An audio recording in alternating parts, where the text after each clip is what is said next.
வணக்கம். சர்வதேச மக்கள் உரிமைக் கழகம் சார்பில் மறைந்த முன்னாள் குடியரசுத் தலைவர் டாக்டர் ஏபிஜே அப்துல் கலாம் அவர்களின் நினைவு தினத்தை ஒட்டி திருவொற்றியூர், மணலி ஆகிய இடங்களில் உள்ள 3 பள்ளிகளில் சுமார் 300க்கும் மேற்பட்ட மரக்கன்றுகள் வழங்கும் விழா நடைபெற்றது. இந்நிகழ்வில் நிறுவன தலைவர் திரு குமார், நிறுவன துணைத் தலைவர் திரு சந்தோஷ்குமார், மாநில ஆலோசகர் திரு பிரதாப், மாநில துணை ஆலோசகர் திரு சுரேஷ், மாநில அர்ச்சகனை தலைவர் திரு தனுஷ்கோடி, மாநில செயலாளர் திரு ஹரி,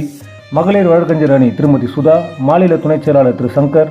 மாநில இளைஞர் அணி துணைத் தலைவர் திரு கிஷோர்,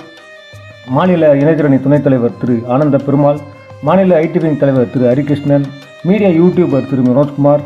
மாநில நிர்வாகி திரு கோபி,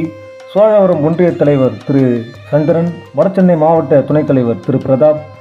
வடசென்னை மாவட்ட இளைஞரணி தலைவர் திரு மதியழகன், வடசென்னை மாவட்ட இளைஞரணி செயலாளர் திரு சந்துரு